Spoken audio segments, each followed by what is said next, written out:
The 10th Armored Division was activated at Fort Benning, Georgia on the 15th of July, 1942. From the very beginning, it was known as a hot outfit. Its nickname, Tiger Division. The commanding general of the 10th, Major General Paul W. Newgarden, was a superb leader. Carry out orders, march, maneuver, and shoot were his bywords. No man had more pride in his troops, and no general was more revered by his men. I'm John Drew Devereaux. I was a company commander in the 10th Armored Division during World War II. We had a marvelous kind of spirit in our division, and I think it was due in great part to the training we got from General Newgarden, who was our division commander in the States. He was killed in an airplane crash before we went overseas. Now, he had a couple of very pet things that he liked. One, that we had to wear the top button of our coveralls buttoned. This was pretty uncomfortable, but after a while we got so that we looked at other outfits who wore them unbuttoned and we thought they looked like slobs. He had a kind of thing that he liked to do about the salute. When you gave a salute in the 10th Armored Division, a tiger salute, you lifted your chin up in the air like that. That seemed pretty silly too, until after a while we got used to it, and then we thought we were the only outfit in the whole Army that knew how to salute properly. In July 1944, a new leader assumed command of the division following General Newgarden's death. I am Lieutenant General William H. Morris, Jr., U.S. Army, retired. I was commanding general of the 10th Armored Division in Europe during World War II. The division sailed from New York on September 14, 1944. The long period of training was over. The men were prepared for anything, but their wildest imagination could not conjure up what destiny held in store for them. 2 days later, on the 16th of September, Hitler, meeting with his most trusted generals, made a momentous decision, a decision which would alter the course of the war. Operation Christ Rose, the Ardennes Offensive, a campaign in which the Tigers of the 10th would cover themselves with glory and make military history. The division arrived in battle-torn Cherbourg on the 22nd of September and was immediately assigned to General Walton Walker's 20th Corps, which was under control of General George S. Patton's 3rd Army. General Patton came to visit our division and talk to the officers and non-commissioned officers, as he did with all the divisions that were assigned to his army. General Patton covered very effectively the combat lessons learned during the war at the squad, section, and platoon level. I'm Colonel Thomas Chamberlain. During World War II, I commanded the 11th Tank Battalion of the 10th Armored Division. I can remember vividly the first days of combat, the first orders we received. Colonel Roberts called us into a small churchyard in the town of Chalon-sur-Marne. His first words were that the reason he called us into this particular churchyard in this particular town were that this was the place that he had received his first orders to go into combat during World War I, and he wanted to use this particular spot to start us off. We moved up all afternoon past Verdun and in the vicinity of Metz, and then that evening, in a beautiful moonlight night, it happened to be Halloween night, we infiltrated our half-tracks one by one, 3 minutes apart, down a very spooky road through a village and up into a wooded area, dismounted, and then trucked on up and relieved the 90th Division.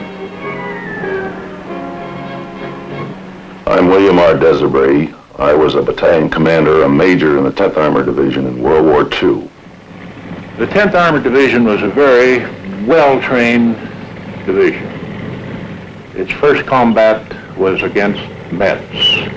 Metz was, you might call it a defensive sector as far as the 10th was concerned. We were supposed to aggressively patrol, and we did. We saw that every instrument and every weapon was fired. at least once in more or less anger against the enemy.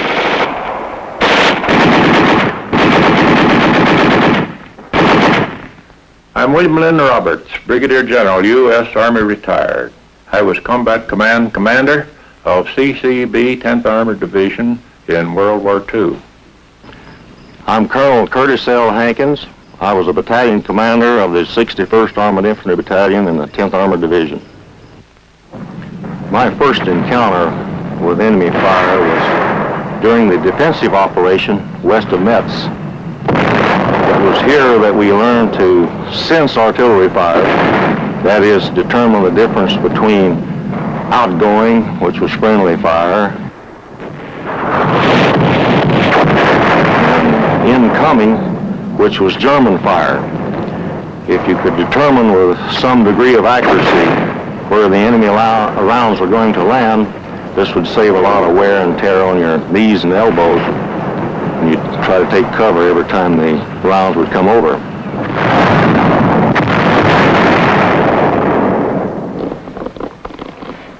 I am Colonel James O'Hara. I commanded the 54th Armored Infantry Battalion of the 10th Armored Division. I consider that this initial baptism of fire in a defensive position was very good for the battalion.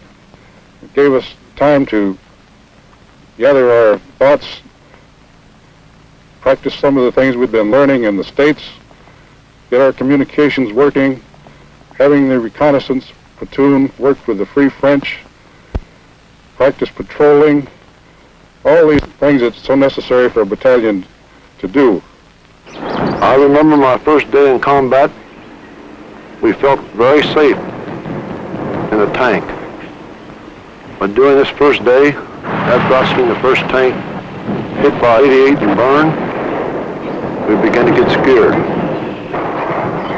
But even though we were awful scared, it didn't seem to be much of a handicap of doing our job, which was to destroy the enemy. And we did a fairly good job that first day. My name's John Winter. I was a tank platoon sergeant, 10th Armored Division during World War II. After fighting for about 3 weeks around Metz, we moved north to the vicinity of the town of Thionville to participate in the Third Army offensive designed to capture Metz. The plan of 20th Corps, to which the 10th Armored was assigned, had two phases: to destroy the enemy in Metz and to catch him as he tried to pull out of Metz. The mission of the 10th was to make a deep penetration into the enemy's lines. Once it had crashed through the German defense, the left column, Combat Command B, was to advance east and seize a bridgehead over the Saar River near Mürzi. The right column, Combat Command A, was to take the division objective, including Husenville, which was the center of arterial highway and railroad traffic running northeast of Metz. The enemy blocked the way and fought savagely.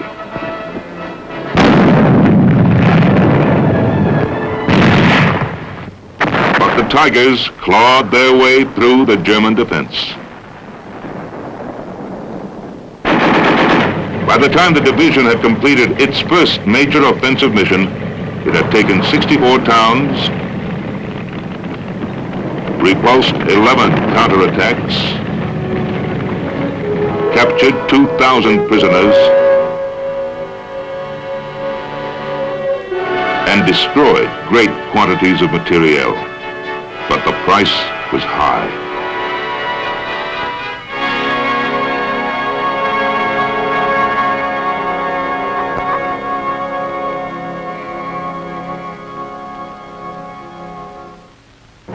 On December 7th, Hitler approved the final draft of Operation Christ Rose, now renamed Watch on the Rhine.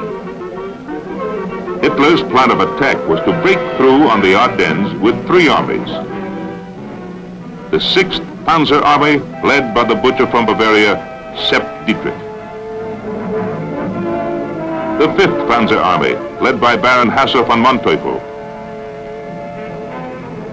And the 7th Army, led by General Brandenburger. They would cross the Meuse River on the second day between Liège and Namur, bypass Brussels, and reach the great port of Antwerp on the seventh day. This operation, Hitler believed, would destroy more than 30 American and British divisions. He believed it would be the beginning of the end for the Allies. Within the next week, thousands upon thousands of troops and thousands upon thousands of tons of materiel were transported secretly from assembly areas to terminals just behind the front lines.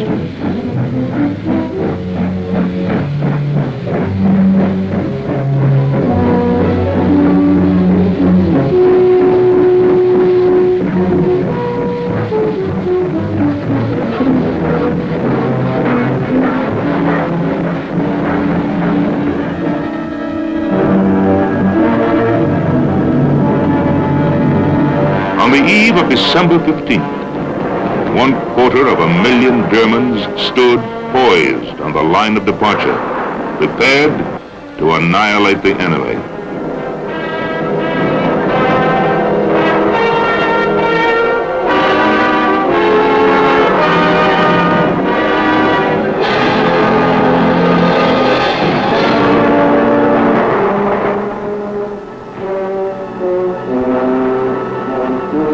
At 5:30 a.m. the following morning, flame erupted along an 85-mile front. Hitler's great drive to Antwerp had begun.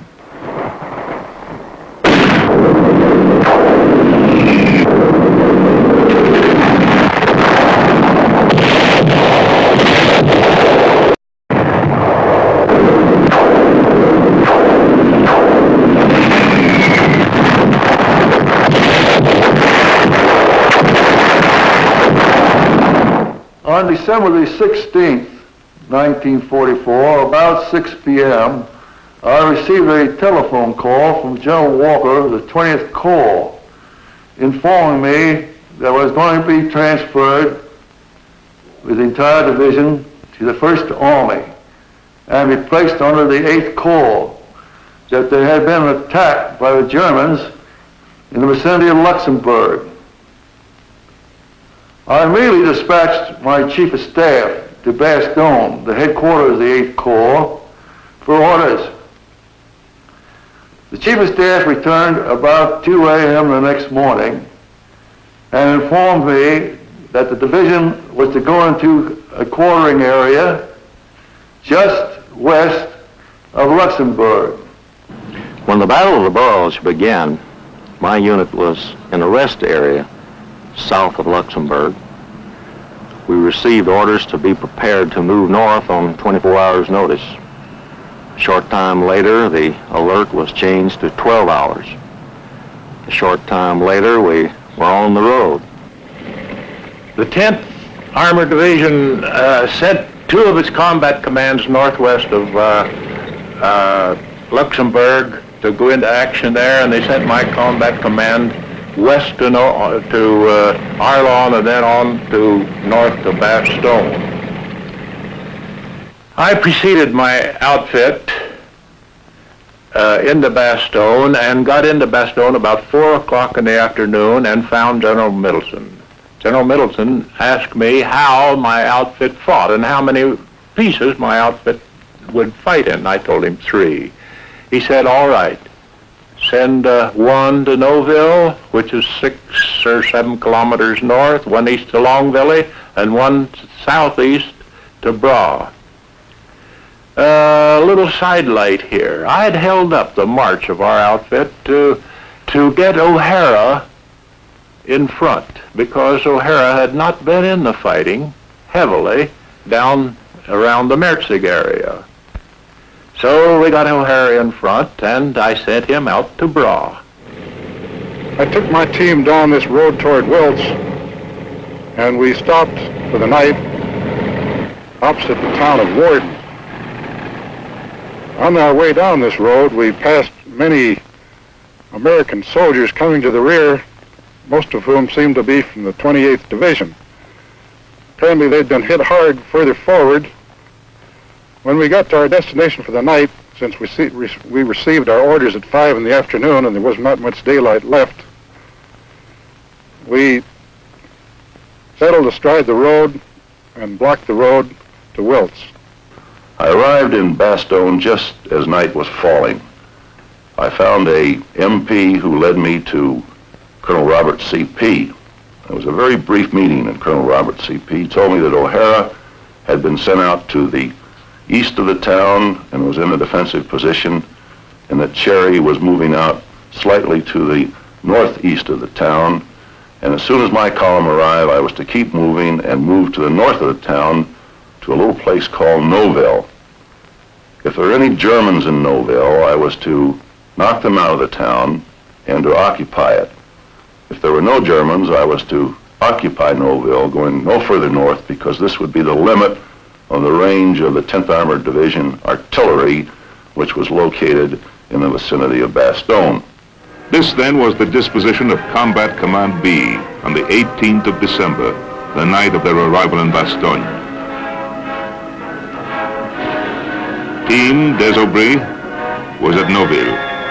Team Cherry at Longbilly. Team O'Hara at Warden. The total strength of the three defending units was about 75 tanks and 2,800 officers and men.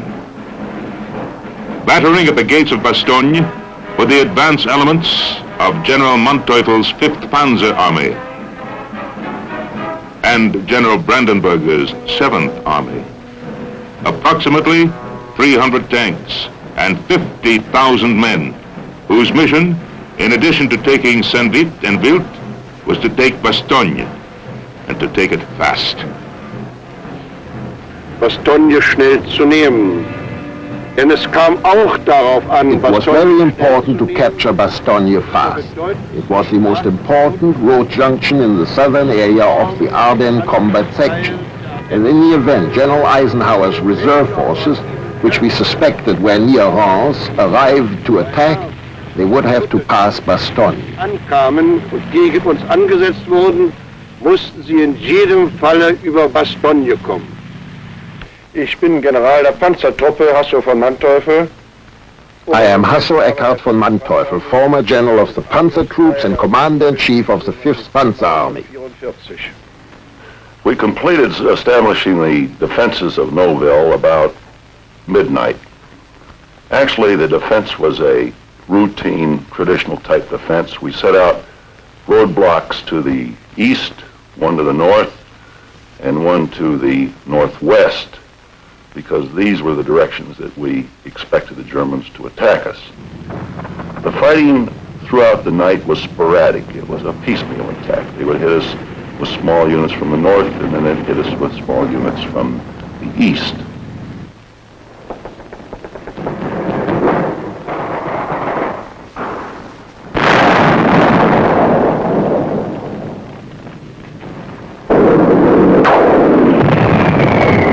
Cherry, who's not here, went out to Longbilly, came back at midnight, and found me asleep. He asked that he be allowed to sit on a road out east of Margaret, short of Longbilly, because he had found a combat command CCR of the 9th Armored Division in position. 10 or 12 tanks, a colonel, and some artillery. I gave him permission to stay where he was. Cherry never got back to his command.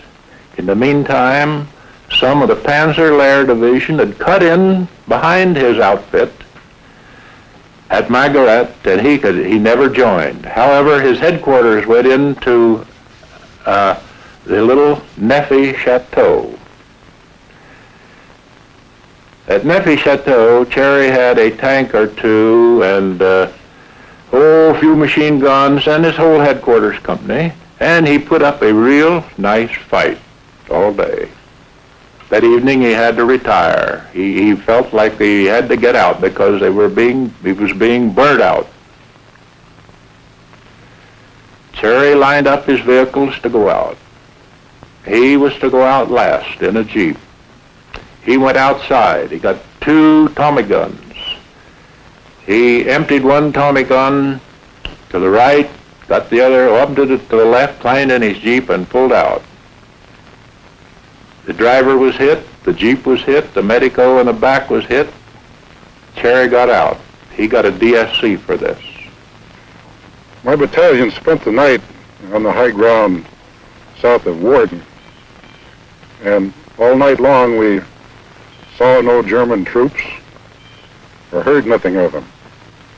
However, we did have one straggler come to the rear who told us they were east of us in the Wiltz area.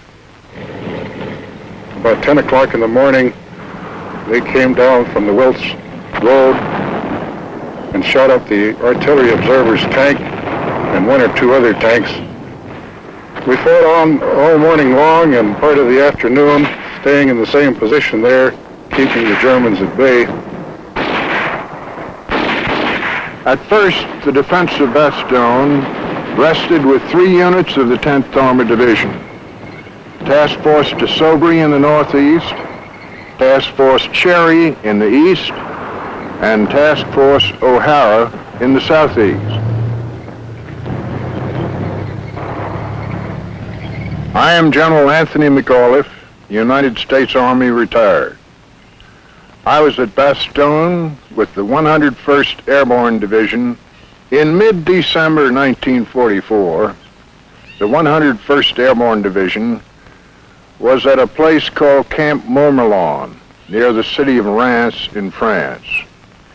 We were recuperating from the Holland Airborne operation, where we had suffered about 30% casualties, and we were absorbing our replacements and going through a training program. General Taylor had been recalled to Washington, and I was the acting commander of the division. I believe it was on December 18th that we received a telephone call from the Chief of Staff of the 18th Airborne Corps saying that the division should be prepared to move the following day to the north to the town of Verbemont. We had known that the Germans had attacked, but we didn't know the extent of the attack or the conditions to the north. But we made all preparations to get away the following day, and the first thing in the morning I preceded the division to the north in a sedan with my aide-de-camp and my operations officer. As I drove north, I reached a crossroad just a couple of miles west of the town of Bastogne. I knew that 8th Corps headquarters was located in that town, so I decided to drive over to that Corps headquarters and try to learn something more about the situation. It was fortunate that I did so, because I learned from the Corps commander, General Middleton, that the orders for the 101st Airborne Division had been changed, and that the division would come to Bastogne rather than to go to Verbemont. I also met there Colonel Roberts, who was the commander of Combat Command B of the 10th Armored Division, who were already on the scene and already in the fighting. Desbury was attacked about 5 or 6 times that first day. He will describe it. During the morning of that first day, 1 battalion under Colonel Praed of the 101st Airborne joined him. They, as soon as Colonel Praed joined, they decided to attack. Apparently at the same time, the Germans decided to attack. At 1400 hours, the paratroopers and our tanks and our armored infantry launched the attack. At 1400 hours, the German forces launched an all-out attack on Nouville. So we had the situation of the Germans and the American units attacking one another simultaneously from points about 700 yards distant. Actually, the Germans were stopped. They withdrew back behind the ridge. Our paratroopers on the northwest of the town actually gained the ridge.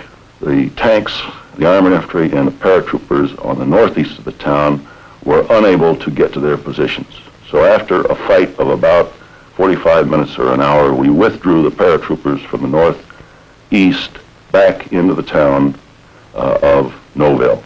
Desiree was hit badly, and Colonel Praed was killed that evening. And I didn't know Desiree was hurt for 24 hours. He was later captured when the hospital was captured. For the next 3 days and nights, the defenders of Bastogne slugged it out with the numerically superior enemy. Then, on the 22nd of December,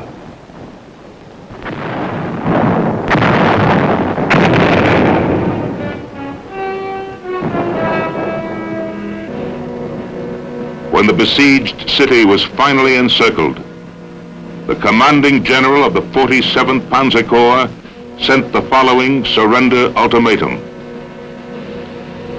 It called for the surrender of the Bastogne garrison.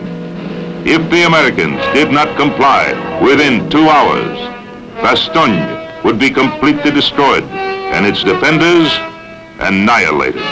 General McAuliffe's one-word answer, nuts, reverberated around the world.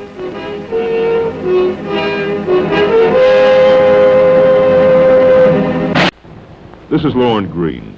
In World War II, 61 United States Army divisions were locked in mortal combat with the enemy in the European theater of operations. This film is about one of those divisions, the 10th Armored. Its nickname was the Tiger Division.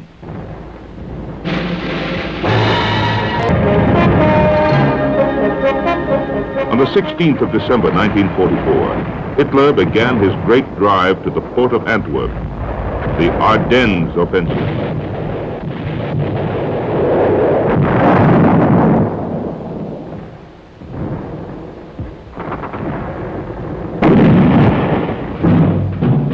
Six days later, on the 22nd of December, strong German forces surrounded the outnumbered and outgunned American defenders of Bastogne, a key communications center, vital to the success of Hitler's plan. As a result of this encirclement, the commanding general of the German 47th Panzer Corps delivered a surrender ultimatum to General Anthony McAuliffe, commander of the Bastogne garrison. General McAuliffe's reply to the German commander was nuts. Fighting in the beleaguered city was Combat Command B of the 10th Armored Division.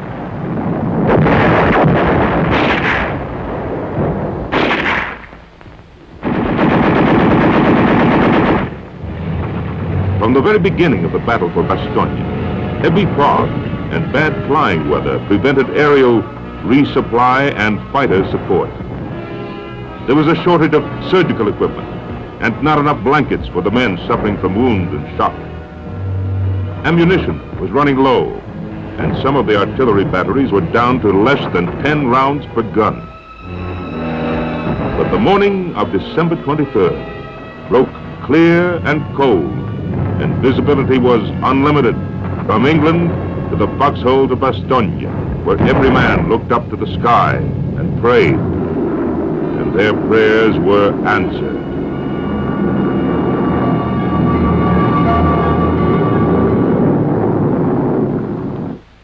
I'm William Lynn Roberts, Brigadier General, U.S. Army retired. I was Combat Command Commander of CCB 10th Armored Division in World War II. The 19th TAC, we called them, furnished us every half hour a squadron of planes which circled us. At the same time, by some luck, a captain staggered into Bastogne. How he got there, I don't know, but he was an expert on operating with the air from the ground. We had a fine VHF set which could work with the air. We set that thing up in the middle of the compound, and he used the air as follows. The airplanes carried napalm bombs, ordinary bombs, rockets, and what he called bullets. He said, I pulled the napalm bombs first, then I pulled the bombs next, I pulled the rockets next, then I gave them bullets, and before I let them go, I made them circle once to give us new targets. I have estimated that the air was equal to at least 2 divisions of help, because they could see in the snow, which had newly fallen, where the tanks had gone, and they were able to bomb all of these little woods. And at one time they found a column moving right toward the 4th Armored Division, which was battling to get into us. And I think the next air squadron destroyed the whole group. I am General Anthony McAuliffe, United States Army, retired. I was at Bastogne with the 101st Airborne Division in 1944. One of the saddest and most dramatic incidents occurred on Christmas Eve night. We had asked for volunteers when we lost our hospital, and a very fine trained nurse, the daughter of the village hardware storekeeper, Renee Lemaire, volunteered. She took charge of a group of wounded from the 10th Armored Division in a house on the main street of Bastogne. But on Christmas Eve, a 500-pound bomb struck the house, went all the way through, and none of the 10th Armored Division soldiers, nor Renee Lemaire, not a one survived. On December 26th, elements of the 4th Armored Division crashed into Bastogne. The encirclement was broken, and for the Germans, it was the beginning of the end. After we had been in there about 30 days, on the 16th of January, we were relieved. We left Bastogne in one of the worst blizzards I've ever seen. Going up Longwy Hill, about 40 miles south, great big long hill with a gentle slope, the tanks just couldn't make it. They were sliding back like bears on a slippery slide. In thinking it over, I've decided that if we had been in Bastogne alone without any infantry, we couldn't have held 10 minutes. The 101st Airborne, without the steel that my outfit afforded, could not have held. But the steel of my outfit and the blood and flesh of their outfit made a pretty tough combination.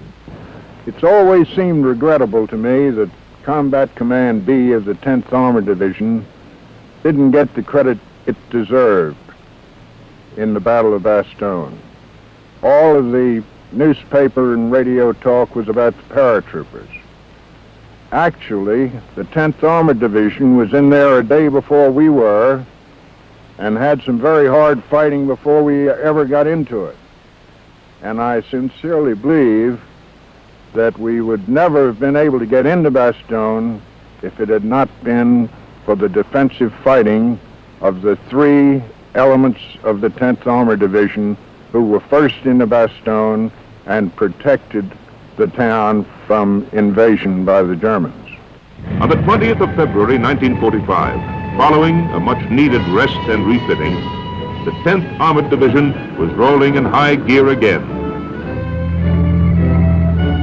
The mission this time was to clear the Saar-Moselle Triangle and capture the city of Trier, an important supply and communication center, and one of the most heavily fortified areas in the world.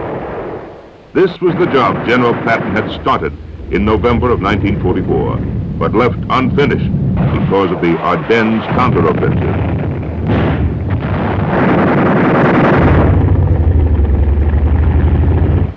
I am Colonel James O'Hara. I commanded the 54th Armored Infantry Battalion of the 10th Armored Division. Our division was involved in action in the Saar-Moselle Triangle on 2 different occasions. On the first occasion, I was not involved. On the second occasion, it was after the Battle of Bastogne. We were told to drive to Saarburg. As I recall, the 94th Division, which was an infantry division, cleared the way through the Siegfried Line, and we followed and got into Saarburg with little incident. When we got up to the Saar River, our division headquarters moved into the town of Ale and planned a river crossing. For this river crossing, General Pyburn, who commanded CCA, was put in command. He was given all 3 of the armored infantry battalions as his command and told to take them over the river in assault boats and seize the high ground on the other side. My name is John Drew Devereaux. I was a company commander in the 10th Armored Division during World War II. I think the river crossing we did on the way to Trier was one of the things that I would least like to have to do again. We did it at night, and it's always more difficult to do something at night, and it's a lot more scary. We carried these assault boats for what seemed like about 5 miles through the woods.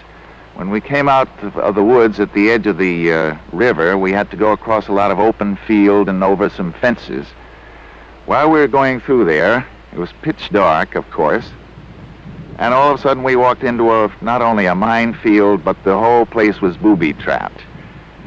Just as the first mine or first booby trap went off, of course, they began to let us have it with mortar and artillery fire, and people screaming, "Medic."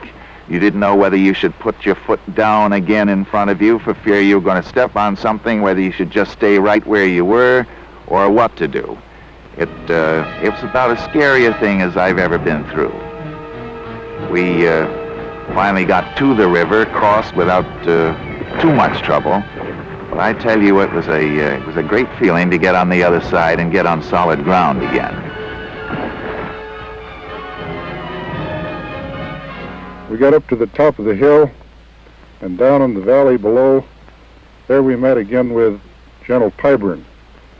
There was not too much action at this time, and we saw many prisoners coming to the rear. However, there were a number of pillboxes which had to be cleared out. General Pyburn gave us our choice of when to clear these pillboxes out. Some of them did clean them out in the daytime, some of our battalions. In my case, I decided to clear these pillboxes at night. We'd had a lot of training back in the States on how to take a pillbox, so when it came our turn to do this, we were fairly well prepared for it.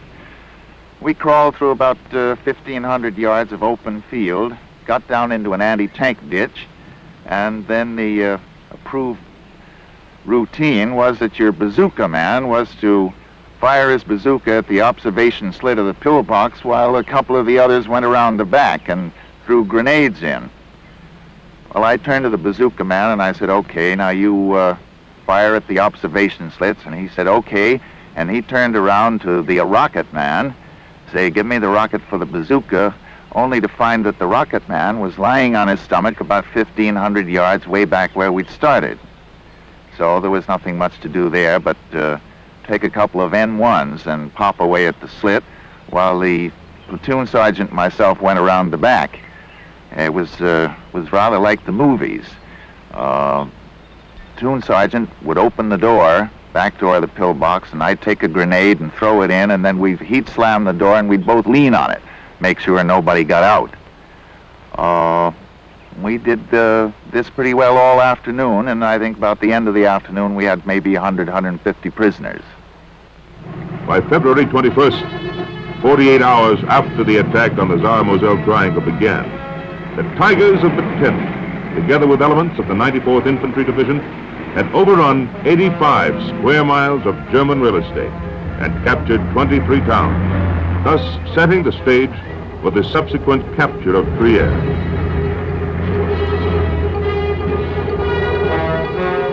the 10th Armored was then given the mission of taking the town of Trier. So we were sent down the road and were told to capture Trier, and we had to go through a town called Zerf. When my battalion got up near the town of Zerf, we found that the Germans, which we had knocked out from the area around the river, had retreated just behind Zerf, and they were zeroing in on Zerf with heavy artillery. I had gone past Zerf in the morning and found that the town was boiling with artillery. Didn't see how anybody could live there. I moved on up to a battalion that had lost its whole headquarters. Some sick, some absent, one killed. And my executive and I took over this battalion. It was raining, it was dark, they were shelling. At the same time, General Patton was raising Cain with General Walker, the Corps commander, who was raising Cain with General Morris, the division commander, who was raising the devil with me to get into Trier. As I said, practically all the division was around Trier except my little force that was just being relieved at Zerf. Colonel Richardson, Lieutenant Colonel Richardson, was commanding. I heard that he was to be relieved by the Rangers in the afternoon. Get into Zerf, they were yelling over the radio. I sat in the headquarters that evening with Roberts, my exec, and we used an old map and decided that we'd play this as a map problem. We wanted to go around to the right, but we found out that it was dark, we didn't have guides, it was loaded with mines. We knew there's big minefields up there. We were afraid to do that. The only road was directly into Trier, but you couldn't hold a hand up in the afternoon on this road because the Germans were on the ridges on each side, so we couldn't figure on this road. But all at once it occurred to us that it was black and the German couldn't see anybody on the road, so we decided we'd send him down this road. Richardson got loose, came into the headquarters. We told him he's going in. He brought his young officers in, briefed them. I remember he told one outfit, I'll take the bridge to the right, you take the bridge to the left. It happened that we knew that these two bridges were still intact from airplane photographs that day. To make a long story short, Richardson got into town and then his bridge blew up in front of his face. He hadn't heard a boom for the other bridge, so he rambled down in his tank to the other bridge, found out that it hadn't blown, but there was a little shooting from this end of the bridge, but it was sporadic and wasn't organized. He organized a platoon, sent it across the bridge. He had his tank and some other stuff fire on the other end of the bridge, and fortunately they got across. They captured the man the officer who was supposed to blow it. He directed them to 10 or 11 other officers who would have told on him if they'd got away. They were in the back of the cafe, so we got the whole group. My name's John Winter. I was a tank platoon sergeant of the 10th Armored Division during World War II. After Trier was taken, we shoved on to Wittlich, Germany. After taking Wittlich, we pulled back to Trier and we was promised a rest.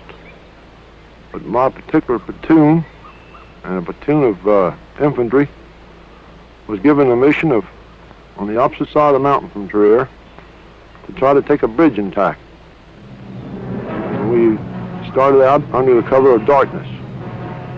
As we approached in this valley where the bridge was supposed to be, the Germans were set with 88s and infantry awaiting for us. That's where I lost my tank.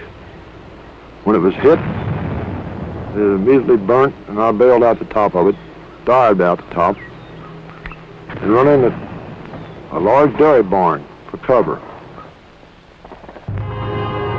On On the 16th of March, the entire division was pushing toward the Rhine.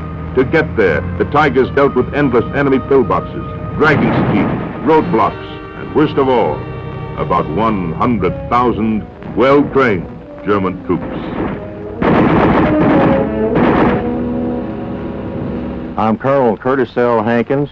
I was a battalion commander of the 61st Armored Infantry Battalion in the 10th Armored Division. One event that I remember on the race to the Rhine concerns the destruction of a German supply column. This took place between Kaiserslautern and Frankenstein. With the aid of the Air Force, who had bottled up some German vehicles earlier in the day, we were able to destroy an entire German Army's supply train. This was recognized as one of the greatest concentrations of enemy equipment of the entire war. And General Patton came down to take a look at this and said it was the most fantastic destruction of an enemy column that he had seen during the entire war. The Tigers reached the Rhine Valley in a little over a week, capturing in that drive 8,000 prisoners and cutting off the escape route for more than 50,000 Germans. On the 28th of March, they crossed the Rhine at Worms for the final cleanup that was to take them clear to the Austrian and Bavarian Alps. 3 days later, after heavy fighting, the division rolled through the historic university city of Heidelberg. But the Tigers were getting tired. After 6 months of continuous, vicious fighting, the division was now 50% below strength, and the men were showing the inevitable signs of wear and tear. This was a dangerous situation. For although the Germans were definitely on the run, they still packed a murderous wallop.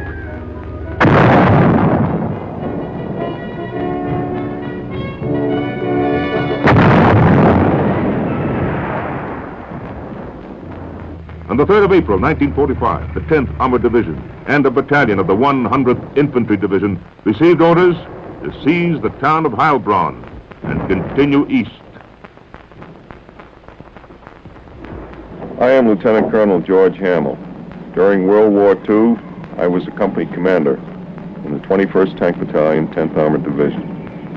The division had been ordered to seize the city of Heilbronn, a key communications center. And our battalion, Task Force Riley, had driven up to the very gates of Heilbronn, only to find that the bridges across the Neckar River were blown in our faces. The division was then ordered to attempt to cut off Heilbronn from the rear. Task Force Hankins crossed the Neckar River north of Heilbronn and made a wide sweep into Crailsheim. They ran into very little opposition. We were ordered to follow Task Force Hankins, pass through at Crailsheim, and continue on toward Schwäbisch Hall. We successfully passed through Crailsheim, went through the next large town called Ilshofen, and penetrated deeper into German territory when we came to some blown bridges and were completely stopped. By this time, the Germans had reacted to this penetration into their rear. The German reaction was violent. It was his greatest display of strength since the Ardennes offensive. By the 8th of April, Crailsheim had been cut off by the Germans. Supplies were running low for the Americans in the city, and it looked as though another Bastogne might be in the making. But the Air Force came through again. In the next 2 days, transports from the 9th Troop Carrier Command brought the necessary gasoline, rations, and ammunition to sustain the Tigers.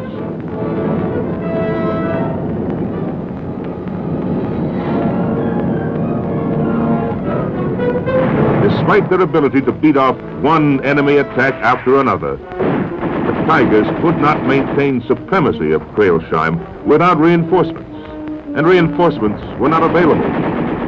As a result, the mission was changed and the division ordered to withdraw from the area. We all resented, I think, the fact that we had to give up this terrain that we'd taken and held. Certainly we were not driven out. We withdrew. It was a sad disappointment indeed to receive orders to withdraw from Crailsheim, especially after it appeared that the overall objective had been won. From the 11th to the 22nd of April, the combat-fatigued Tigers streaked south. By the 23rd of April, they stood poised along the north bank of the Danube River, southeast of Ulm, where the 44th Infantry Division was already fighting, and where intelligence reports indicated the 1st German Army planned to make a desperate stand.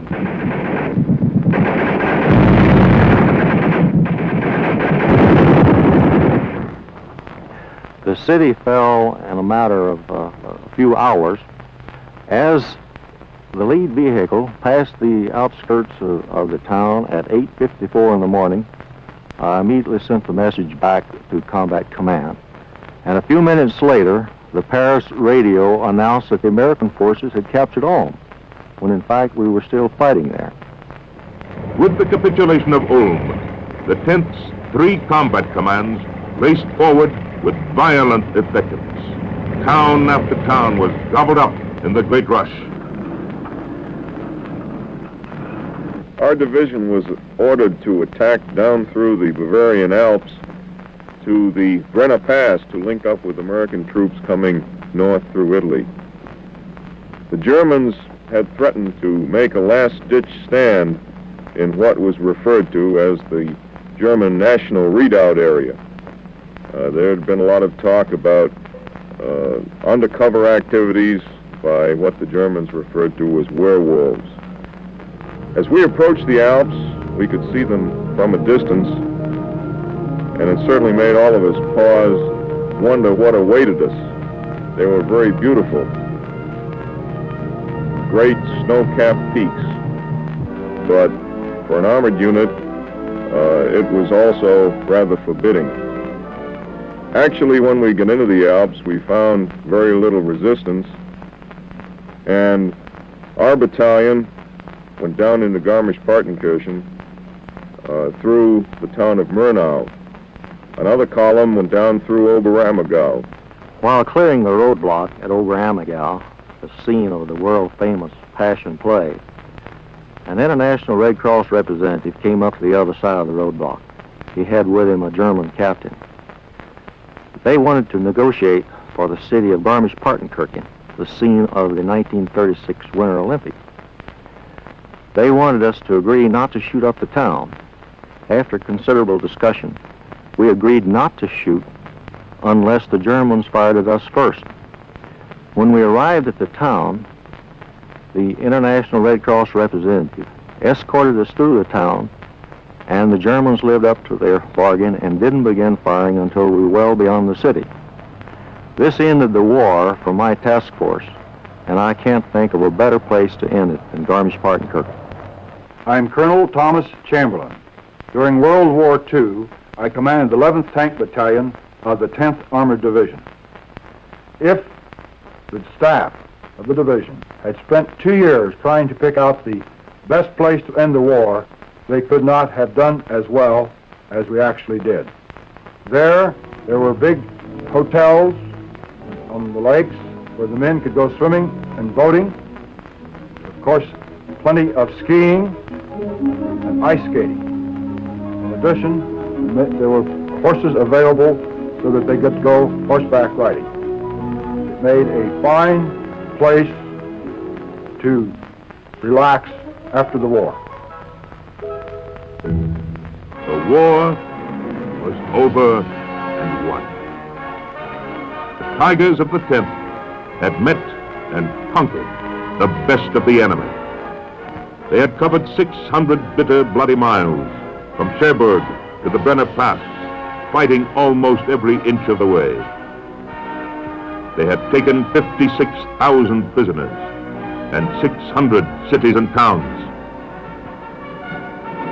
Yes, the war was over and won. fighting was finished and done.